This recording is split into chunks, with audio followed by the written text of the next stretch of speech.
The morning sun cast long shadows across the busy streets of Beijing as a black sedan pulled up to the gates of the British Embassy. Inside sat Colonel Chen, a man whose presence commanded respect wherever he went. His military uniform was perfectly pressed, decorated with ribbons and medals that told the story of a distinguished career spanning over 2 decades. Colonel Chen wasn't just any ordinary military officer. He had climbed the ranks through dedication, intelligence, and an unwavering belief in discipline and order. Those who served under him knew him as a fair but strict leader who expected nothing less than excellence from everyone around him. His reputation had spread far beyond his own unit, earning him recognition from the highest levels of the Chinese military. Today was special.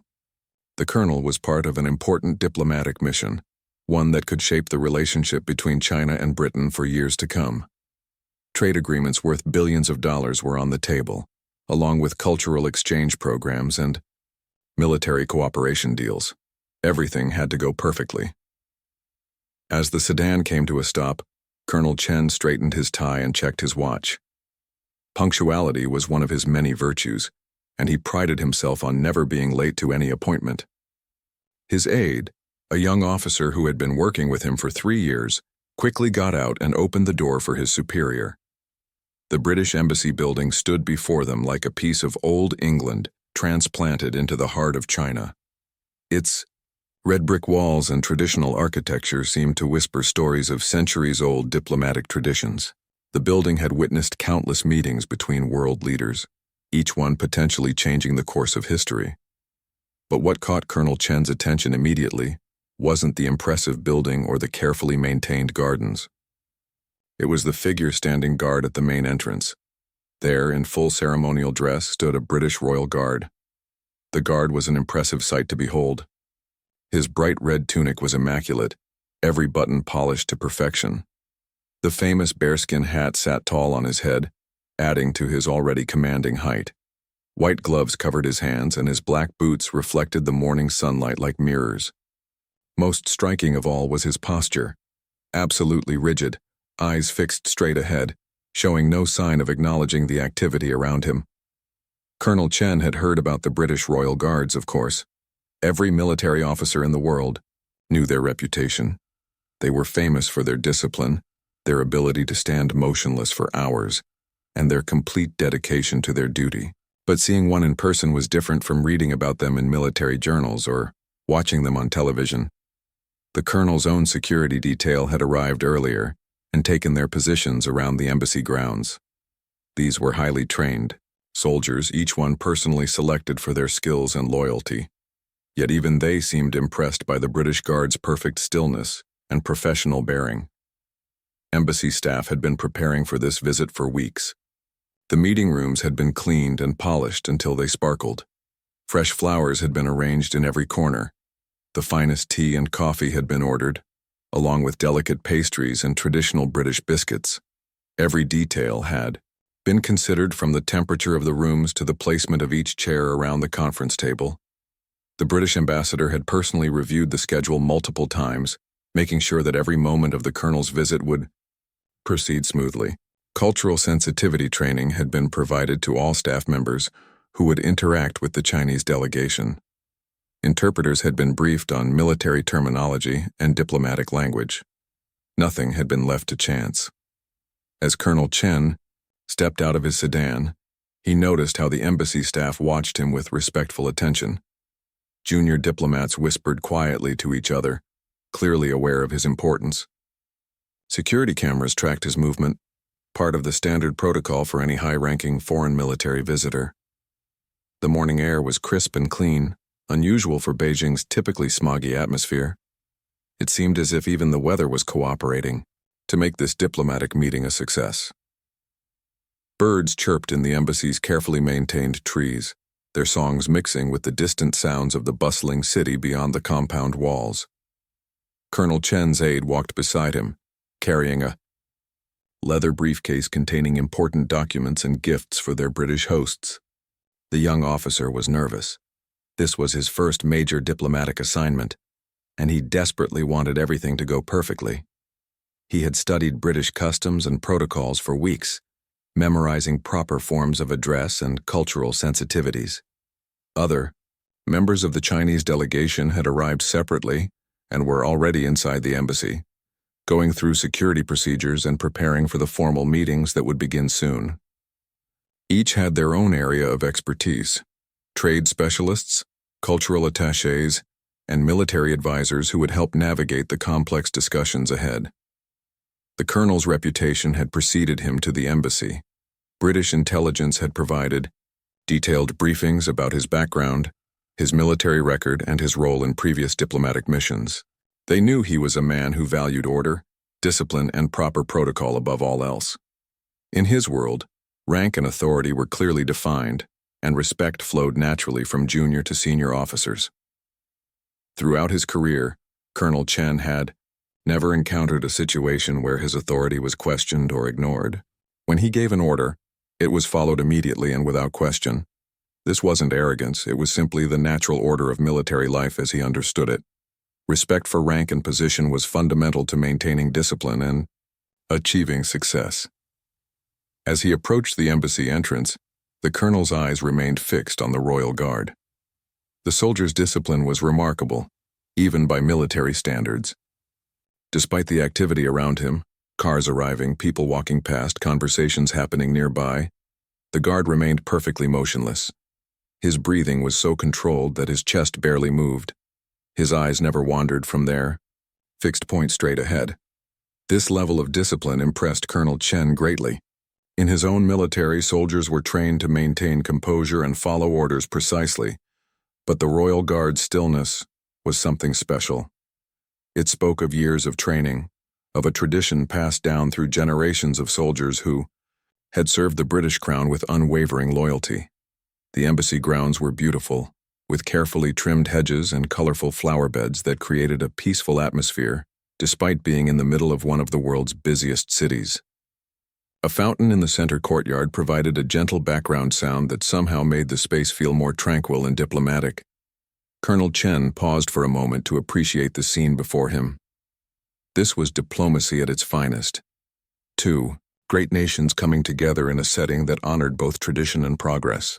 The formal gardens represented centuries of British diplomatic tradition, while the modern security systems and communication equipment showed how international relations had evolved with technology.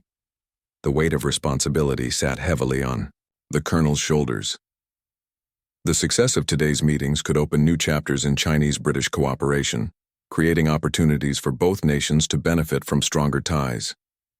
Economic partnerships, educational exchanges, and security cooperation all hung in the balance of these carefully planned discussions. Colonel Chen walked slowly toward the embassy entrance, his polished boots clicking rhythmically against the stone pathway. Each step was measured and deliberate, the walk of a man who had spent his entire adult life in positions of command. His eyes remained fixed on the British Royal Guard standing at attention near the heavy wooden doors of the embassy. The morning sun had climbed higher now, casting sharp shadows across the courtyard. The light caught the gold braiding on the colonel's uniform, making his numerous medals gleam like small mirrors. Behind him, his aide followed at the traditional distance of 2 steps back and 1 step to the right, exactly as military protocol demanded. As they drew closer to the guard, Colonel Chen could see the incredible detail of the ceremonial uniform. The red tunic was made of the finest wool, its color so vibrant it seemed to glow in the sunlight. The brass buttons were polished to perfection, each one reflecting the surrounding garden like tiny golden mirrors. The white cross belt across. The guard's chest was spotless, not a single mark or stain visible despite being worn outdoors. The bearskin hat was perhaps the most impressive part of the entire outfit. Standing nearly 2 feet tall, it added considerable height to the already tall soldier beneath it. The black fur was thick and lustrous, groomed to absolute perfection. A small metal chain ran from one side to the other, keeping the hat secure, even in strong winds. But it was the guard's face that truly captured Colonel Chen's attention. The soldier's expression was completely neutral, showing no emotion whatsoever. His eyes stared straight ahead with the kind of focus that comes only from years of intensive training. There was no hint of curiosity about the approaching visitors, no acknowledgement of the activity around him. It was as if he existed in a world entirely separate from everyone else. The colonel had served in many different countries during his career, and he had met soldiers from armies around the world. He had trained with American Marines in joint exercises, worked alongside Russian officers during peacekeeping missions, and observed German military units during NATO cooperation programs. But he had never seen discipline quite like this. In his own military, soldiers were expected to maintain proper posture and show respect to senior officers. When a high-ranking officer approached, junior soldiers would typically come to attention, salute, and remain ready to receive orders. This was the natural order of things, the foundation upon which all military organizations were built. Colonel Chen's own soldiers back in China would never dream of ignoring his presence. When he walked through their barracks or training areas, conversations would stop immediately. Soldiers would snap to attention, their backs straight as steel rods, their eyes fixed on a point just above his head. The respect they showed wasn't just for him personally, but for the rank he wore, the authority he represented, and the chain of command that held their entire military structure together. As he approached the British Guard, the colonel expected something similar to happen. Perhaps not exactly the same protocol as his own military followed, but surely some acknowledgement of his presence, some recognition of his rank and position. After all, his uniform clearly displayed his colonel's insignia, and his medals told the story of a distinguished career serving his country. The embassy staff members who were visible in the area seemed to sense that something significant was about to happen. A junior diplomat near the entrance looked up from his paperwork, his attention drawn by the measured approach of the Chinese officer. Two security guards positioned themselves where they could observe the interaction, their hands resting casually, but meaningfully near their radios. Colonel Chen's aide felt the tension building as well. The young officer had studied British customs extensively before this trip, but he was beginning to realize that reading about something in a book was very different from experiencing it in real life. He watched nervously as his superior approached, the motionless guard, unsure of what was about to unfold. The distance between the colonel and the Royal Guard closed steadily. 20 feet became 15, then 10, then 5. Still, the British soldier showed no sign of noticing the approaching officer. His breathing remained steady and controlled, his posture unchanged, his gaze fixed on that invisible point somewhere in the distance. When Colonel Chen reached a position directly in front of the guard, he stopped and took a moment to study the soldier's face. The man appeared to be in his late 20s or early 30s, with strong features and a complexion that spoke of time spent outdoors. There were no visible scars or marks, suggesting either good fortune or exceptional skill in avoiding the hazards that military life sometimes presented.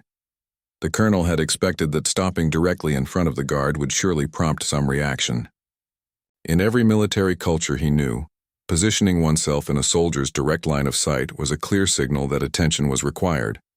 But the British Guard remained absolutely motionless, as if Colonel Chen was completely invisible.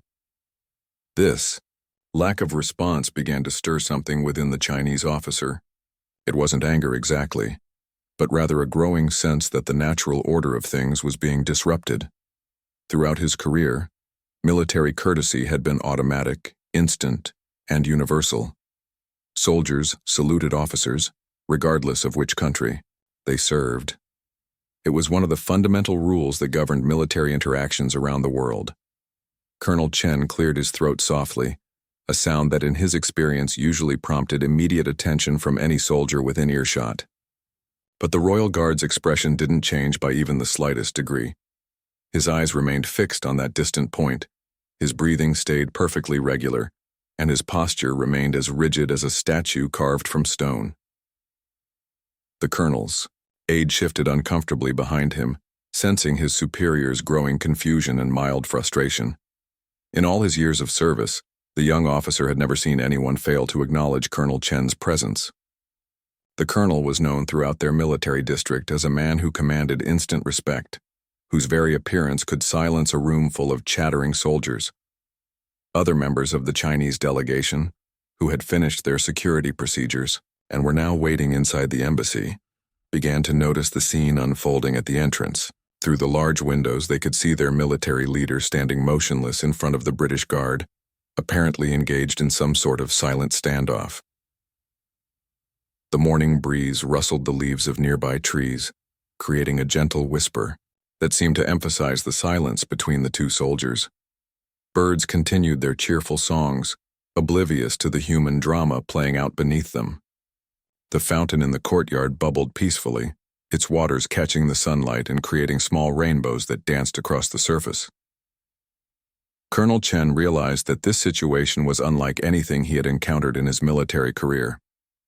He was standing face to face with a soldier who seemed completely unaware of his existence, despite his high rank, his impressive uniform, and his obvious authority. The guard's discipline was remarkable, but it was also, in the colonel's view, inappropriate given the circumstances. Drawing himself up to his full height, Colonel Chen prepared to take action. His voice, when it came, would carry all the authority of his rank and the expectation of immediate compliance that had never failed him before. The next few moments would determine whether military courtesy was truly universal, or whether he was about to learn something entirely new about the nature of duty and discipline. The moment Colonel Chen's commanding voice echoed across the embassy courtyard, everything seemed to freeze in time. His words hung in the air like thunder after lightning, sharp and unmistakable. "Guard, present arms and salute!" The command carried all the authority of a man who had never been refused, never been ignored, and certainly never been disobeyed. But Guardsman Thompson didn't move. Not even a muscle twitched in response to the order. His eyes remained fixed, on that invisible point somewhere beyond the embassy gates. His breathing stayed perfectly controlled, and his posture remained as solid as the stone pillars that flanked the entrance. It was as if the colonel's words had simply vanished into thin air without reaching the guard's ears. The silence that followed was deafening. Colonel Chen stood there, his mouth slightly open in shock, unable to process what had just happened. In 30 years of military service, across multiple continents and countless interactions with soldiers from different nations, he had never encountered anything like this.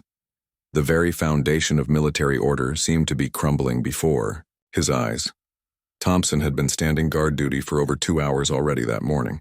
His legs ached slightly from maintaining the rigid position, but years of training had taught him to ignore such minor discomforts. His mind was focused on his duty, his responsibility to represent the crown and maintain the dignity of his position. Nothing else mattered during these hours of ceremonial guard duty. The young guardsman had heard the colonel's command clearly. The words had registered in his mind, been processed, and then deliberately dismissed. This wasn't arrogance or disrespect toward the Chinese officer personally. It was something much deeper than that, an understanding of duty that went beyond individual preferences or momentary pressures. Thompson had been drilled from his very first day of training that a royal guard takes orders from only 3 sources: the monarch, his direct commanding officers, and the established chain of command. No exceptions, no special circumstances, no matter who made the request or how important they claimed to be. This wasn't just a rule, it was the sacred foundation of everything the Royal Guard represented. Behind Colonel Chen, his aide felt, his heart racing. The young officer could sense his superior's growing embarrassment and anger, and he desperately wanted to do something to help. But what could he do? He couldn't make the British Guard salute, and he certainly couldn't contradict his colonel in such a public setting. All he could do was stand there and hope that somehow this situation would resolve itself without causing a major diplomatic incident. The embassy staff members who had been watching the scene unfold from various positions around the courtyard exchanged worried glances. This was exactly the kind of cultural misunderstanding that diplomatic training was supposed to prevent. Yet here it was happening right in front of the main entrance, with dozens of witnesses and security cameras recording every moment. A junior diplomat near the entrance reached for his radio, unsure whether he should alert his superiors immediately or wait to see if the situation would resolve itself. His training told him that any potential diplomatic friction should be reported up the chain of command as quickly as possible, but his instincts suggested that making a big deal out of this might only make things worse. Colonel Chen's face began to redden with a mixture of embarrassment and frustration. Back home, This kind of public refusal to acknowledge his authority would be unthinkable.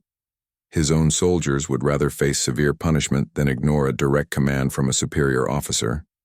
The respect for rank and hierarchy was so deeply ingrained in military culture that questioning it seemed almost like questioning gravity itself. Thompson, meanwhile, remained completely focused on his duty. He could feel the tension in the air around him, could sense the growing crowd of observers, but none of that mattered. His job was to stand guard, to represent centuries of military tradition, and to maintain the honor of his regiment. Personal feelings, external pressures, and even potential diplomatic consequences were secondary to that fundamental responsibility. The guardsman's training had prepared him for exactly this type of situation. During his months of preparation for ceremonial duties, his instructors had presented various scenarios where unauthorized individuals might try to command or distract him. Tourists often shouted at guards, trying to get reactions. Officials from other countries sometimes tested the limits of protocol, but the answer was always the same: maintain position, follow orders only from proper authority, and never break character. Other members of the Chinese delegation, watching from inside the embassy through large windows, began to murmur among themselves. They could see their military leader standing motionless in front of the equally motionless British guard, but they couldn't hear what was being said. The scene looked like two statues facing each other, neither one willing to back down. The British ambassador, who had been reviewing last-minute notes for the morning's meetings, received an urgent message from his security chief. A potential diplomatic situation was developing at the main entrance. The ambassador immediately set aside his papers and began making his way toward the front of the building, knowing that his intervention might be needed to prevent this minor misunderstanding from becoming a major international incident. Colonel Chen tried once more, his voice slightly louder and more forceful than before. "Soldier, I am ordering you to salute." But again, Thompson remained completely unmoved. The guard's discipline was absolute, unshakable, and utterly professional. This wasn't stubbornness or disrespect. It was the product of training so thorough and complete that breaking it would be like asking him to forget how to breathe. The colonel's aide finally found his voice, speaking quietly in Mandarin. "Sir, perhaps there is some misunderstanding about the protocol here." But Colonel Chen waved him off, still focused on the guard who continued to ignore his presence completely. The young officer's suggestion felt like an admission of weakness, something the colonel wasn't ready to accept. Thompson's breathing remained steady and controlled despite the mounting pressure around him.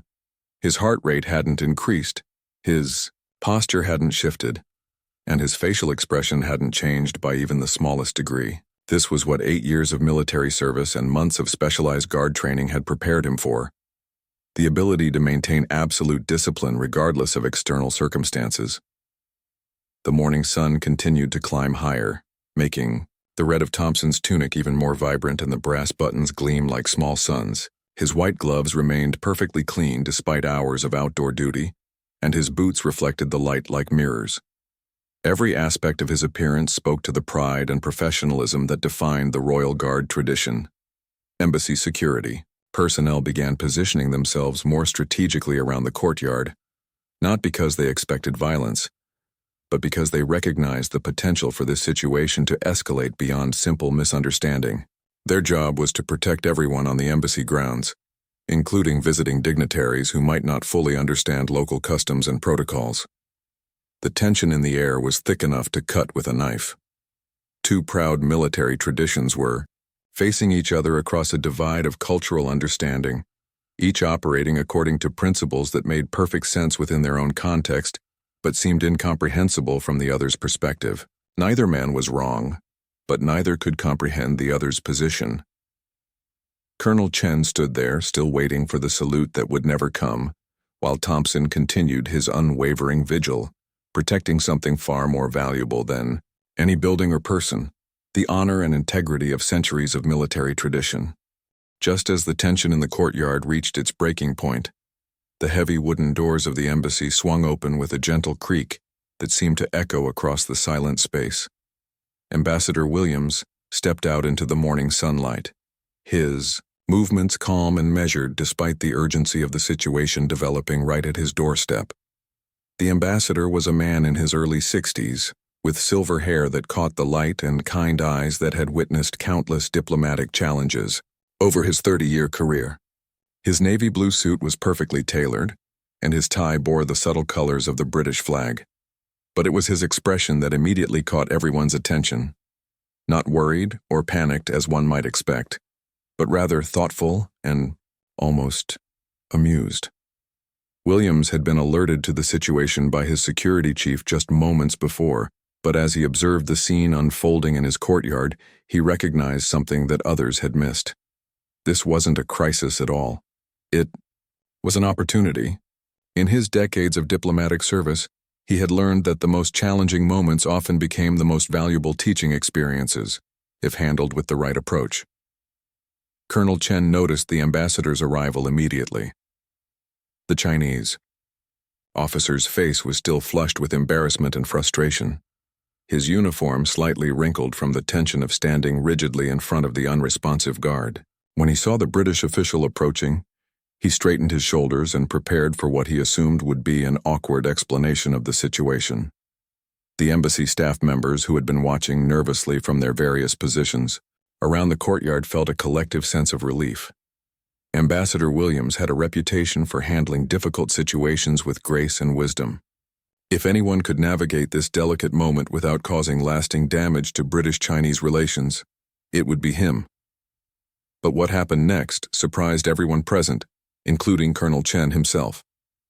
Instead of rushing to apologize for his guard's behavior or offering lengthy explanations about protocol violations, Ambassador Williams walked directly toward the Chinese officer with what could only be described as a genuine smile spreading across his face. "Colonel Chen," the ambassador said warmly, extending his hand in greeting. "What an honor to have you visit us today. I hope you're finding our London weather more pleasant than Beijing's winter chill." His tone was conversational, friendly, and completely devoid of the tension that had been building in the courtyard just moments before. The colonel shook the offered hand, but his confusion was evident in his expression. He had expected explanations, apologies, perhaps even disciplinary action against the guard who had refused his command. Instead, he was being greeted as if nothing unusual had happened at all. Ambassador Williams positioned himself between Colonel Chen and the still motionless Royal Guard, effectively diffusing the standoff simply through his presence. His body language was relaxed and open, signaling to everyone watching that this was not a crisis but rather a normal diplomatic interaction. "I couldn't help but notice," the ambassador continued, his voice taking on a slightly more educational tone, "that you were having an opportunity to observe one of our royal guards up close. Quite impressive, aren't they? The level of discipline and training required to maintain that level of focus is truly remarkable." Colonel Chen found himself nodding automatically, still processing the ambassador's unexpected approach to the situation. The British official wasn't treating this as a problem to be solved or a mistake to be corrected. Instead, he seemed to be treating it as a cultural exchange opportunity. The ambassador's aide, a young woman who had been watching nervously from the embassy steps, began to relax as she recognized her superior's strategy. Williams was famous throughout the diplomatic corps for his ability to turn potential conflicts into learning experiences. She had seen him use this approach successfully in dozens of different situations over the years. "The thing about our royal guards," Ambassador Williams continued, his voice carrying just far enough for the gathered observers to hear, "is that their loyalty and discipline are absolutely unbreakable. They follow a chain of command that goes back centuries, all the way to the crown itself. It's quite fascinating, really, when you think about the historical traditions involved." Thompson, still standing at perfect attention, remained focused on his duty. But even he could sense that the atmosphere around him had changed dramatically. The tension that had been building for the past several minutes was dissolving, replaced by something that felt more like a friendly conversation between military professionals. Colonel Chen's aide watched in amazement as the situation transformed before his eyes. Just moments ago, he had been worried about causing an international incident. Now it seemed like his superior was receiving an impromptu lecture on British military traditions from one of the country's most experienced diplomats. The ambassador gestured gently toward Thompson, still maintaining his respectful distance from the guard. "You see, Colonel, our guards are trained to receive orders only from specific sources within their chain of command. It's not a matter of rudeness or disrespect toward visiting dignitaries. It's actually a mark of the deepest respect for the military tradition they represent." This explanation began to resonate with Colonel Chen in a way that surprised him. As a career military officer, he understood the importance of maintaining proper chain of command. In his own forces, soldiers were expected to follow orders from their superiors, not from visiting officials from other militaries. The principle was the same, even if the specific protocols differed. Ambassador Williams noticed the subtle change in the colonel's expression and pressed his advantage gently. "In fact, I would imagine that your own military has similar protocols. A Chinese soldier wouldn't take orders from a visiting British officer, would he? The loyalty must flow through proper channels to maintain discipline and order." The comparison struck home immediately. Colonel Chen found himself thinking about his own soldiers back in Beijing, imagining how they would react if a foreign military officer tried to command them directly. The thought was almost absurd. Of course they wouldn't obey such an order. It would be a violation of everything they had been trained to believe about military hierarchy and national loyalty. Embassy security personnel, who had been positioned strategically around the courtyard in case the situation escalated, began to relax as they watched the ambassador work his diplomatic magic. This was why Williams had earned such a stellar reputation during his career: his ability to find common ground, even in the most unexpected circumstances. The Chinese delegation members watching from inside the embassy could see that the body language of everyone involved had changed dramatically. Where there had been rigid tension just minutes before, now there seemed to be animated conversation and even occasional nodding of heads in apparent agreement. Ambassador Williams continued, his gentle explanation, his tone remaining conversational and educational rather than condescending. "The guard you see here has undergone months of specialized training just for this ceremonial role. Beyond his regular military service, he's learned to maintain perfect discipline regardless of distractions, weather conditions, or external pressures. It's quite an achievement, really." Colonel Chen found himself looking at Thompson with new eyes. Instead of seeing a soldier who had disrespected his authority, he began to see a professional who was demonstrating the highest levels of military discipline. The guard's refusal to break protocol wasn't an insult. It was actually a demonstration of the exact qualities that any military leader would want to see in their own troops. The transformation in Colonel Chen's understanding was visible to everyone watching. His posture relaxed slightly, the tension leaving his shoulders as he processed this new perspective on what had just occurred. The embarrassment and frustration that had been building inside him began to transform into something entirely different: respect. The morning sun had climbed higher in the sky, casting shorter shadows across the embassy courtyard as Colonel Chen stood quietly, processing everything Ambassador Williams had just explained. The transformation in his understanding was remarkable to witness. Where moments before there had been confusion and wounded pride, now there was something much deeper developing, a genuine appreciation for what he had just witnessed. Colonel Chen was a man who had built his entire career on understanding military excellence when he saw it. He had trained with elite units, commanded special forces, and worked alongside some of the finest soldiers in the world. As the ambassador's words settled in his mind, he began to recognize that what he had interpreted as disrespect was actually the highest form of military discipline he had ever encountered. The Chinese officer took a deep breath, the kind that comes when someone realizes they have completely misunderstood a situation. His shoulders, which had been rigid with tension and embarrassment, began to relax. The redness in his face faded, as his anger transformed into something entirely different: admiration. Ambassador Williams watched this transformation with the quiet satisfaction of a diplomat who had successfully navigated yet another potential crisis. But he was wise enough to remain silent now, allowing Colonel Chen the space to process his thoughts and come to his own conclusions. Sometimes the most powerful diplomatic moments happened in silence. Thompson, still maintaining his perfect guard position, remained focused on his duty. But even he could sense that the atmosphere around him had shifted dramatically. The tension that had been building for the past several minutes was dissolving, replaced by something that felt more like mutual respect between military professionals. After what felt like several minutes but was probably only 30 seconds, Colonel Chen did something that surprised everyone present. He walked directly toward Thompson, stopping just arm's length away from the motionless guard. The courtyard fell completely silent, with everyone wondering what would happen next. "Soldier," Colonel Chen said, his voice now carrying a completely different tone than before.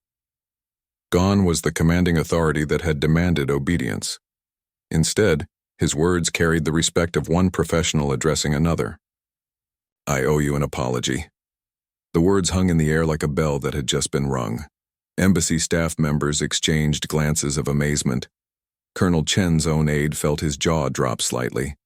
In all his years of service, he had never heard his superior apologize to anyone, let alone a foreign soldier of lower rank.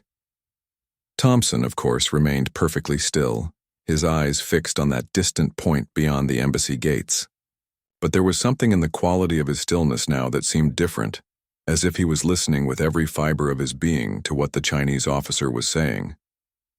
"In my country," Colonel Chen continued, his voice clear and carrying, across the quiet courtyard, "I am used to immediate compliance when I give an order, but I see now that what I witnessed here today was not disrespect. It was the highest form of military honor I have ever encountered." The colonel paused, gathering his thoughts before continuing. "Your loyalty to your duty, to your chain of command, and to your principles is something that any military leader would be proud to see in their own soldiers. I mistook discipline for disobedience, and for that, I am truly sorry." Ambassador Williams felt a warm glow of pride, not just in his guard's performance but in Colonel Chen's gracious response to the situation. This was diplomacy at its finest, not the formal, scripted interactions that filled most international meetings, but a genuine human moment of understanding and respect. Colonel Chen then did something even more surprising. He stepped back from Thompson and, in full view of all the embassy staff, Chinese delegation members, and security personnel, came to perfect military attention himself. His heels clicked together with a sharp sound that echoed across the courtyard, his back straightened to ruler-straight precision, and his arms fell naturally to his sides. Then, with the fluid motion of a career military officer, Colonel Chen rendered a perfect military salute to the Royal Guard. It was crisp, precise, and held for exactly the correct duration according to military protocol. The respect in that gesture was unmistakable and deeply moving to everyone who witnessed it. Thompson, still bound by his duty to remain motionless, could not return the salute. But those watching closely noticed the slightest change in his expression, not a smile, which would have broken protocol, but a subtle softening around his eyes that suggested he was deeply moved by the gesture of respect from the Chinese officer. The colonel held his salute for the traditional count of 3, then brought his hand down with the same precision with which he had raised it. When he turned toward Ambassador Williams, his face showed an expression of genuine enlightenment and satisfaction. "Ambassador," Colonel Chen said, his voice now warm with respect, "I have learned more about true military honor in the past 10 minutes than I have in many formal military conferences. This young man's dedication to his duty is extraordinary." Ambassador Williams smiled broadly, knowing that what had started as a potential diplomatic crisis had transformed into something far more valuable, a moment of genuine cultural understanding and mutual respect. "Colonel, I believe you've just experienced what we call the spirit of the Royal Guard. It's not just about following orders. It's about embodying the highest ideals of military service." Colonel Chen nodded thoughtfully. "In China, we have an ancient saying, 'The strongest steel is forged in the hottest fire.' Today I have seen steel that was forged in the fire of absolute dedication to duty. Your guard has shown me what it truly means to serve with honor." The Chinese officer then turned back toward Thompson one final time. "Soldier, though you cannot respond to me, I want you to know that you have earned the deepest respect of a fellow military officer. Your dedication to your duty today has been an honor to witness. As Colonel Chen stepped away from the guard and began walking toward the embassy entrance with Ambassador Williams, the entire atmosphere of the courtyard had transformed. What had begun as a tense confrontation had become a powerful demonstration of how military honor transcends national boundaries and cultural differences. Embassy staff members who had been worried about diplomatic repercussions now smiled with relief and admiration. Colonel Chen's aide walked behind his superior with a new appreciation for both his commanding officer's wisdom and the remarkable discipline of the British military. The Chinese delegation members inside the embassy, who had been watching through the windows with growing concern, now saw their military leader entering the building with Ambassador Williams. Both men engaged in animated and clearly friendly conversation. As they walked through the embassy doors, Colonel Chen was already thinking about how he would describe this experience to his fellow officers back in Beijing. He would tell them about meeting a soldier whose discipline was so complete, so unshakable, that it had challenged his own understanding of what military service could be. But more than that, he would talk about the moment when he realized that true military honor isn't about commanding others. It's about serving something greater than yourself with such dedication that nothing can shake your commitment to that duty.